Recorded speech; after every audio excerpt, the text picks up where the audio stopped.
স্বাগতম তোমাদের প্রিয় চ্যানেল অধ্যয়ন। শুরু করার আগে বইটি খুলে রাখুন আর আমার সাথে পড়তে থাকুন। আমাদের এই ছোট্ট চ্যানেলটি সাবস্ক্রাইব করতে ভুলবেন না। চলুন শুরু করি। Formation of Indian National Congress. The first meeting of the Congress was organized by Hame. He was a retired civil servant who did not go back after retirement. Hame and Lord Ripon were of the view that the educated middle class in India is here to stay, its legitimate aspirations should be met and grievances addressed. For this purpose, Hame worked hard and revived his network of contacts to discuss the political agenda of educated Indians. It was decided that a conference of Indian National Union, the name earlier decided upon, would be convened at Pune in March 1885. But there was an outbreak of cholera in Pune and the venue had to be shifted to Bombay. ভারতীয় জাতীয় কংগ্রেস গঠন। কংগ্রেসের প্রথম বৈঠকের আয়োজন করেছিলেন Hume. তিনি ছিলেন একজন অবসরপ্রাপ্ত সরকারি কর্মচারী যিনি অবসর গ্রহণের পর আর ফিরে যাননি। হিউম এবং লর্ড রিপনের মতো ছিল যে ভারতে শিক্ষিত মধ্যবিত্তরা এখানেই থাকার জন্য তার বৈধ আকাঙ্ক্ষা পূরণ করা উচিত এবং অভিযোগের সমাধান করা উচিত। এই উদ্দেশ্যে হিউম কঠোর পরিশ্রম করেছিলেন এবং শিক্ষিত ভারতীয়দের রাজনৈতিক এজেন্ডা নিয়ে আলোচনা করার জন্য তার যোগাযোগের নেটওয়ার্ককে পুনরুজ্জীবিত করেছিলেন। সিদ্ধান্ত নেওয়া হয়েছিল যে 1885 সালের মার্চ মাসে পুনাতে ইন্ডিয়ান ন্যাশনাল ইউনিয়ন এর একটি সম্মেলন আগে সিদ্ধান্ত নেওয়া হয়েছিল ডাকা হবে। কিন্তু পুনাতে কলেরার প্রাদুর্ভাব দেখা দেয় এবং স্থানটি বোম্বেতে স্থানান্তরিত করতে হয়। First meeting. Date and venue on the 28th of December 1885, at Bombay. The first meeting of the Inc. was held in the hall of a college called Gokuldas Tejpal Sanskrit College. প্রথম সভা। তারিখ ও স্থান 1885 সালের 28 December বোম্বেতে Gokuldas Tejpal সংস্কৃত college নামে একটি কলেজের হলরুমে আইএনসিরও প্রথম সভা অনুষ্ঠিত হয়। First President W.C. Banerjee of Bengal was the first Congress president. He was one of the first 4 Indian barristers. His election established a convention that the president should be chosen from a province other than the one where the Congress session was being held. বাংলার প্রথম রাষ্ট্রপতি ডব্লিউ.সি. ব্যানার্জি ছিলেন প্রথম কংগ্রেস সভাপতি। তিনি ছিলেন প্রথম 4 ভারতীয় ব্যারিস্টারের একজন।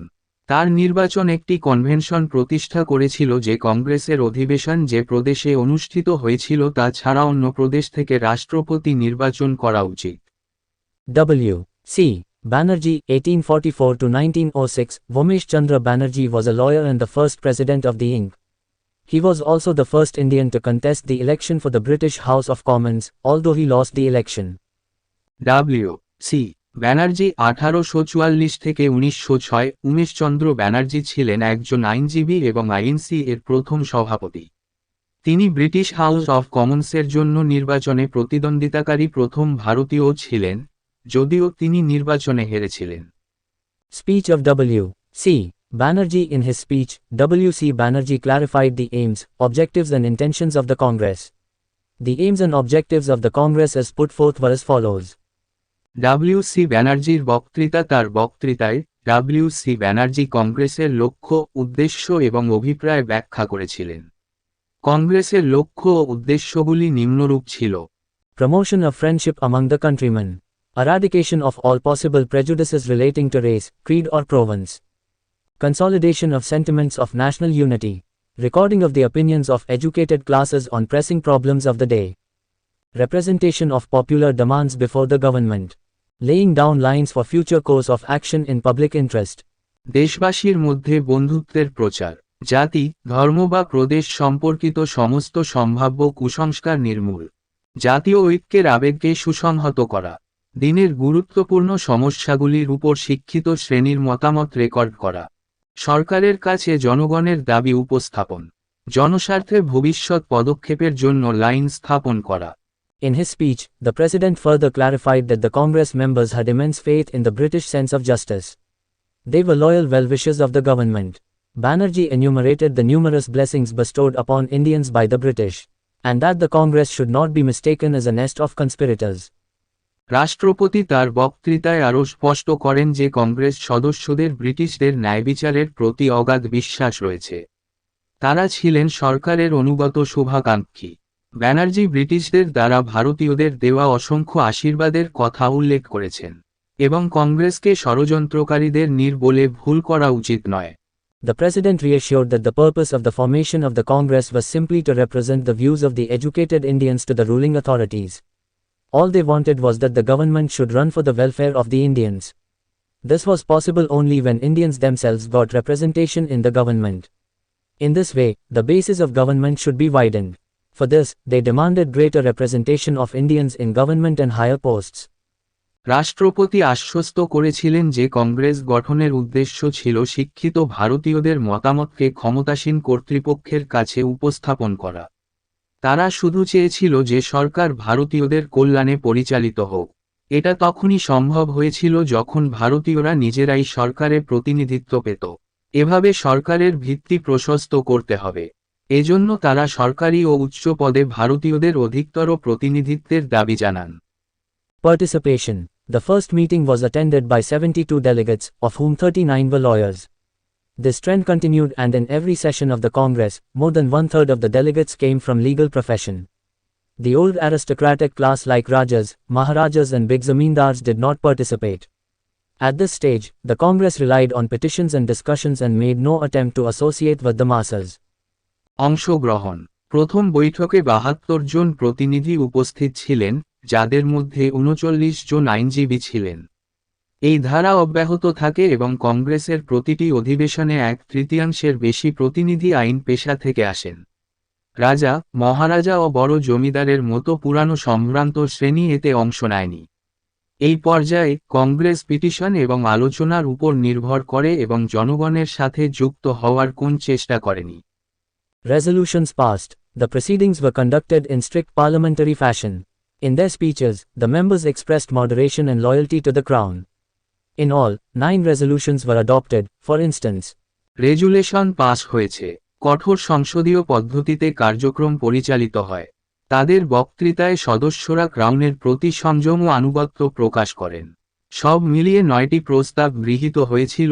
উদাহরণস্বরূপ, One resolution demanded appointment of a royal commission to inquire into Indian affairs on which Indians would be adequately represented.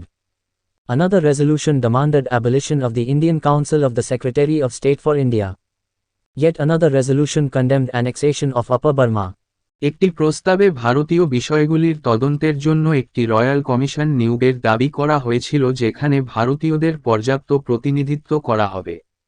আরেকটি প্রস্তাবে ভারতের secretary of state Indian council বিলুপ্ত করার দাবি জানানো হয়। অপর একটি প্রস্তাবে উচ্চ বার্মার অন্তর্ভুক্তির নিন্দা করা হয়। The Congress also decided that attempts should be made to get resolutions passed by the Congress ratified by all other political associations in India. Thus, it is clear that the members did not conceive of Congress as an isolated body but intended it to become the voice of political aspirations of all Indians. কংগ্রেসও সিদ্ধান্ত নিয়েছে যে ভারতের অন্যান্য সমস্ত রাজনৈতিক সংস্থাগুলির দ্বারা অনুসমর্থিত কংগ্রেস দ্বারা প্রস্তাবগুলি পাশ করার চেষ্টা করা উচিত। সুতরাং, এটা স্পষ্ট যে সদস্যরা কংগ্রেসকে একটি বিচ্ছিন্ন সংস্থা হিসাবে কল্পনা করেননি, বরং এটি সমস্ত ভারতীয়দের রাজনৈতিক আকাঙ্ক্ষার কণ্ঠস্বর হয়ে উঠতে চেয়েছিলেন। Controversies regarding the origin of Indian National Congress. The origin of the Congress has been a matter of controversy and various theories have emerged surrounding its origin. This is particularly because of the role played by A.O. Hame. Had there been an Indian in place of Hame, it would have been considered normal. But Hame was an Englishman and that too a former civil servant. Why should such a person take the initiative for forming an all-India body? ভারতীয় জাতীয় কংগ্রেসের উৎপত্তি নিয়ে বিতর্ক। কংগ্রেসের উৎপত্তি একটি বিতর্কের বিষয় এবং এর উৎসকে ঘিরে বিভিন্ন তত্ত্বের উদ্ভব হয়েছে। এটি বিশেষ করে ও হিউমের ভূমিকার কারণে। হিউমের জায়গায় একজন ভারতীয় থাকলে সেটাই স্বাভাবিক বলে মনে করা যেত, কিন্তু হিউম ছিলেন একজন ইংরেজ এবং তাও একজন প্রাক্তন সরকারি কর্মচারী। কেন এমন ব্যক্তিকে সর্বভারতীয় সংস্থা গঠনের উদ্যোগ নিতে হবে? Safety valve theory, or official conspiracy theory. Hame had himself stated that his aim was to provide a safety valve to control the great and growing forces generated by the British themselves. W.C.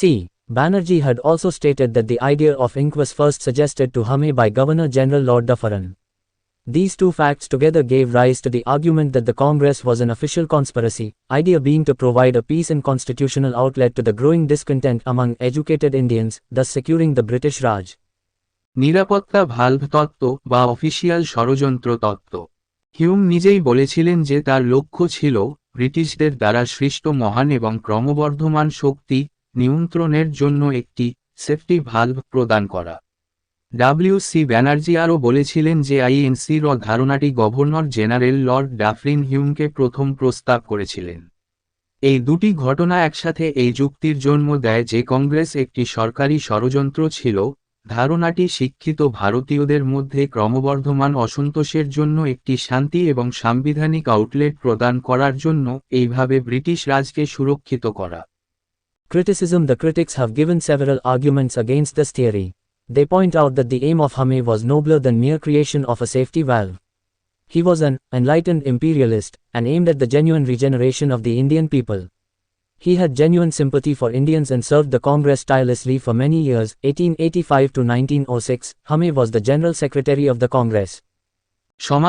সমালোচকরা এই তত্ত্বের বিরুদ্ধে বেশ কিছু যুক্তি দিয়েছেন। তারা নির্দেশ করে যে হিউমের লক্ষ্য নিছক একটি সুরক্ষা ভালভ তৈরির চেয়ে মহৎ ছিল।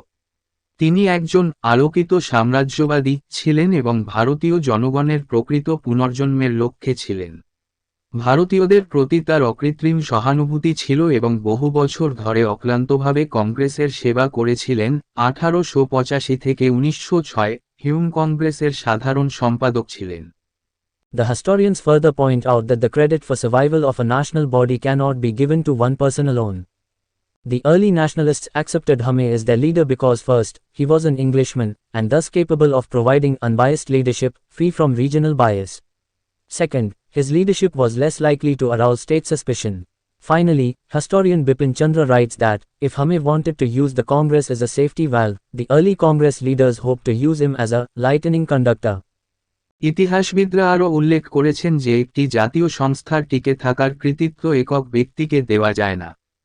প্রথম দিকের জাতীয়তাবাদীরা হিউমকে তাদের নেতা হিসেবে গ্রহণ করেছিল কারণ প্রথমত তিনি ছিলেন একজন ইংরেজ এবং এইভাবে আঞ্চলিক পক্ষপাত থেকে মুক্ত হয়ে নিরপেক্ষ নেতৃত্ব প্রদানে সক্ষম। দ্বিতীয়ত, তার নেতৃত্বে রাষ্ট্রীয় সন্দেহ জাগানোর সম্ভাবনা কম ছিল। অবশেষে ইতিহাসবিদ বিপন চন্দ্র লিখেছেন যে যদি হিউম কংগ্রেসকে সেফটি ভালভ হিসেবে ব্যবহার করতে চান তবে কংগ্রেসের প্রথম দিকের নেতারা তাকে লাইটেনিং কন্ডাক্টর হিসেবে ব্যবহার করার আশা করেছিলেন। Ambitions of Indian elite. Historian Anil Seal has put forth the view that the Congress was a body of self-interested individuals driven by parochial factors and not national interest. ভারতীয় অভিজাতদের উচ্চাকাঙ্ক্ষা। ঐতিহাসিক অনিল শীল এই মতো প্রকাশ করেছেন যে কংগ্রেস ছিল স্বার্থান্বেষী ব্যক্তিদের একটি সংগঠন যা জাতীয় স্বার্থ নয়, সংকীর্ণ কারণ দ্বারা চালিত। Criticism. Though it is true that desire to serve one's self-interest and lust for power cannot be totally ignored, such a view belittles the nationalist vision that enthused the founders of the Congress. The memories of 1857 were still fresh, the British rule was firmly established and these leaders were conscious that any attempt for a complete break may result in the premature death of the political movement they envisioned.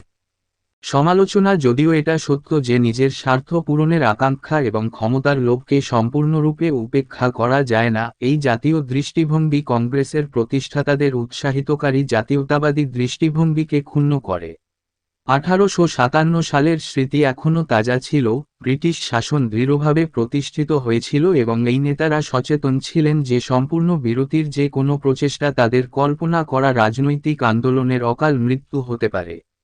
Need for an all-India body.